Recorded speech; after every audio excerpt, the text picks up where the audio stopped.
Dans cette vidéo, je vais vous présenter un nouvel outil, c'est-à-dire une intelligence artificielle qui sera capable de traiter vos différents sujets de classe, exercices de maison, devoirs de classe, tout ceci gratuitement. Donc pour cela, vous allez d'abord vous rendre sur Play Store. Si vous êtes sur Android, vous allez vous rendre sur Play Store. Et si vous êtes sur iOS ou iPhone, vous allez vous rendre sur App Store. Et dans la base de recherche, qu'est-ce que vous allez faire? Vous allez taper le nom de l'intelligence artificielle qui se nomme ChatGPT. ChatGPT, voilà. L'application se présente comme ceci, ChatGPT. Et vous allez l'installer sur votre téléphone. Une fois installé, vous allez vous rendre sur l'application en question, ChatGPT.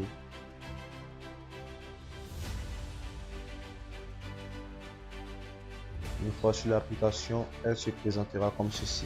Donc, qu'est-ce que vous allez faire? D'abord, vous allez voir en dessus de page ici deux traits. Vous allez cliquer là-dessus et en bas ici, ils ont mis se connecter ou s'inscrire.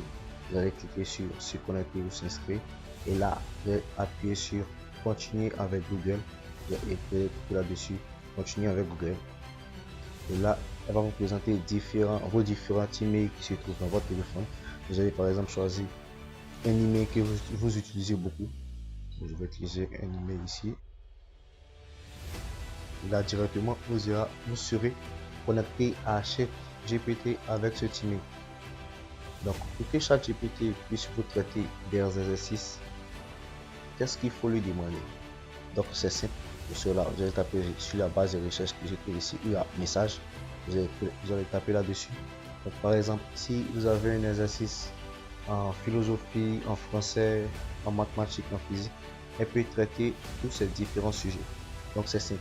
Si vous avez le sujet en question sur papier ou dans un livre, vous allez appuyer ici sur ce plus là. Vous allez appuyer sur plus. Et là, il y a trois icônes qui vous ont proposé. Ici, il y a appareil photo. Ici, il y a la galerie. Ici, c'est le fichier. Si vous avez ça en physique dans un cahier, vous pouvez cliquer sur l'appareil photo pour tirer directement la photo. Si vous avez déjà le sujet dans votre téléphone, vous allez taper sur la galerie. Et ici, l'exercice se trouve sous forme de fichier. Vous allez cliquer sur cette icône.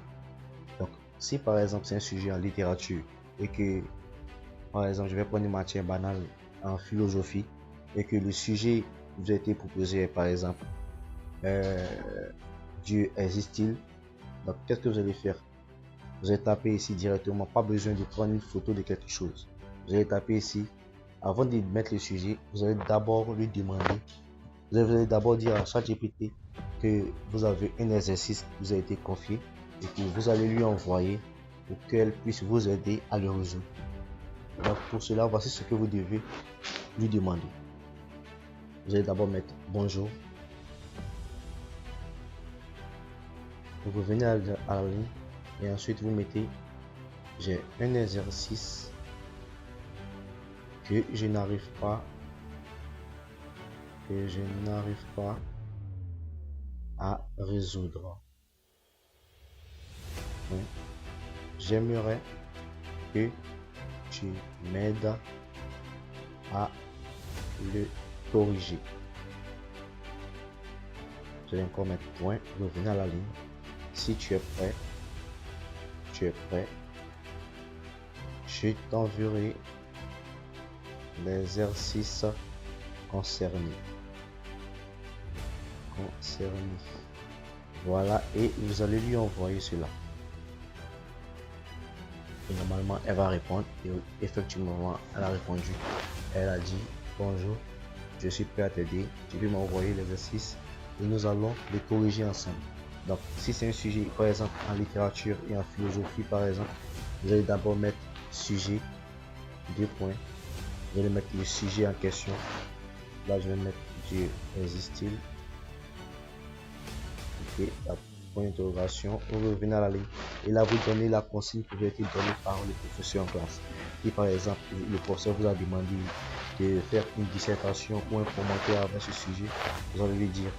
Donc, est-ce que ici, la consigne que je vais lui donner, je vais dire, je veux que tu me rédige une dissertation, une dissertation avec ce sujet.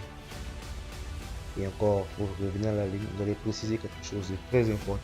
Il faut à tout prix que vous le dites, vous allez lui dire quoi? Vous allez lui dire: je veux que tu sois le plus possible, pardon, je veux que je veux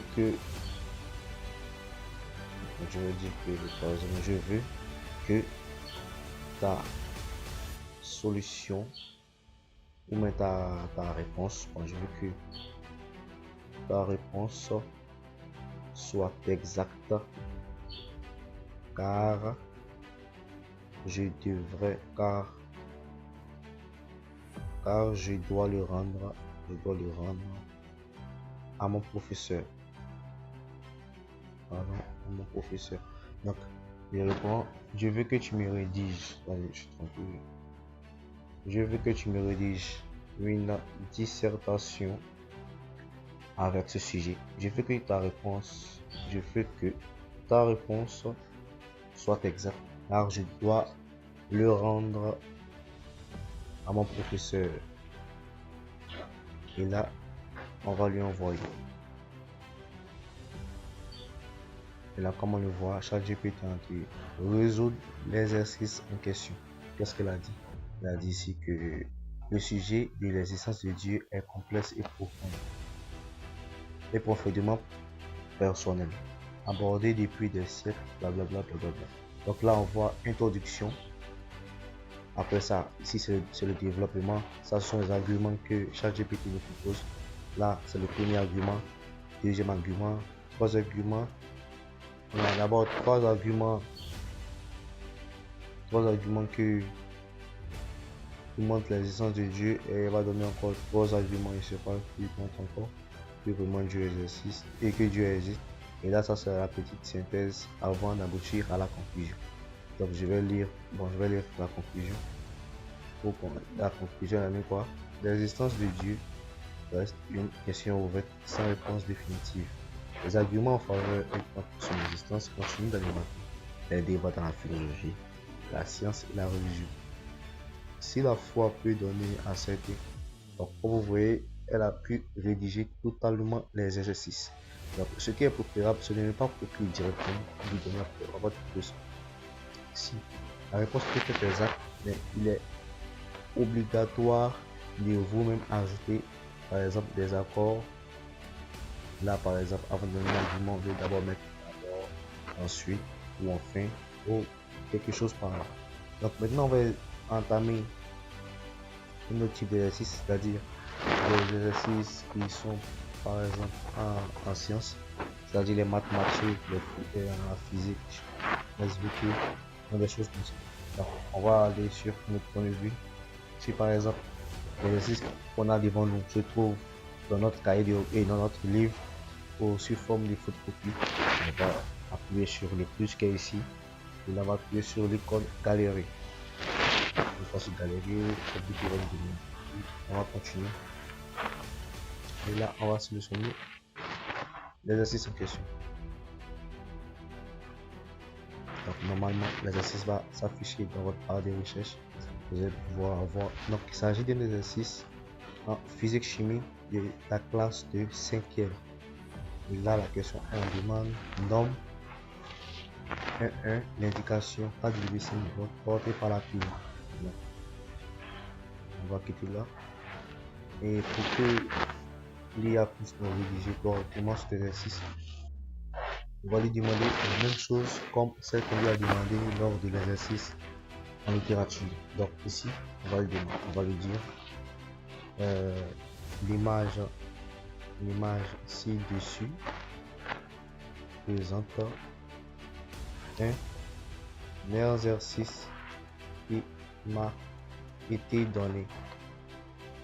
Point. On revient à la ligne. Je veux que tu me donnes la correction. Point. On va revenir. Je veux que tu sois le plus possible, le plus exact.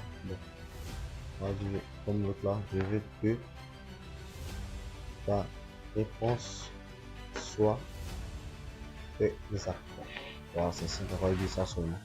Donc, l'image ci-dessus présente un exercice qui m'a été donné. Je veux que tu me donnes la correction.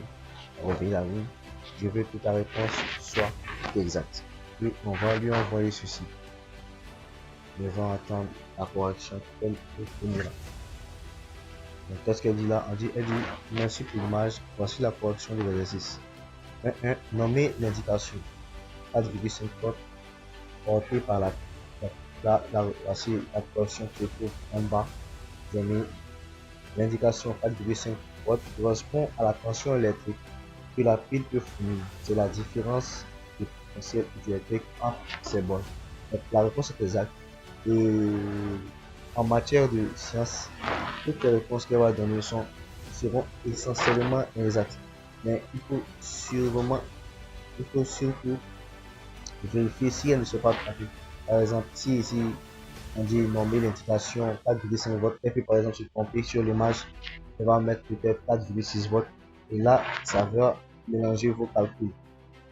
Donc, une fois que vous allez d'abord vérifier si les informations réelles qui lui ont été données, une fois que c'est fait, et là, vous allez pouvoir prendre directement la correction. Ça sera comme ça, parce que ça, c'est une science exacte. Et c'est sûr que la réponse sera aussi exacte. Donc, voilà, tout ça pour dire que l'intelligence artificielle est capable de traiter plusieurs sujets à l'école, au travail. Ici, par exemple, si vous avez une lettre à écrire, un dialogue, une classe, plusieurs choses. Donc là, je vais prendre un dernier exemple, par exemple. Si, par exemple, vous devez écrire ou envoyer une lettre à quelqu'un pour un remerciement, vous pouvez dire à ChatGPT pour rédiger une lettre. Donc là, qu'est-ce que je vais lui faire? Je vais lui dire, j'aimerais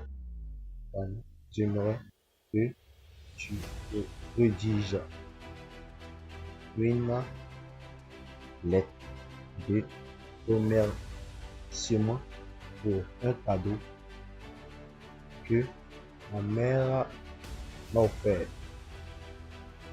Bon. Et on va lui envoyer. On attend sa réponse. Et là, voici ce que ChatGPT dit. Voici une suggestion de lettre de remerciement pour le cadeau que ta mère t'a offert. Voici la lettre en question. Chère maman, je prends un moment pour t'écrire cette lettre afin de te remercier du fond du cœur. Voilà, je ne vais pas le lire parce que long. La vidéo est déjà trop longue. Et comme vous pouvez le voir, en moins de 10 secondes, hein, elle a déjà rédigé cette lettre. Aussi, c'est vous-même qui devez la faire. Vous allez prendre au moins 1 heure, 2 heures, voire 3 heures pour réfléchir sur ce sujet afin de pouvoir avoir les mots clairs et précis sur cette lettre. Donc, pour dire que ChatGPT nous facilite la vie, mais il est préférable de ne pas toujours compter là-dessus. Voilà, ne pas toujours compter là-dessus. Sinon, on risque d'être paresseux. Par exemple, si un exercice à chaque fois on va aller sur ChatGPT, il est préférable d'abord de faire soi-même et après on se rend sur ChatGPT, on fait l'exercice et on compare les résultats. Et si on voit qu'on a fait une erreur, là on pourra prendre certaines idées du ChatGPT pour les remettre dans notre exercice. Donc merci, c'était juste pour ça. Pour ceux qui ont aimé la vidéo, c'est simple. Abonnez-vous à ma page, likez la vidéo, partagez la vidéo et surtout abonnez-vous pour ne pas rater mes prochaines vidéos qui seront plus incroyables que celle-ci. C'était ça.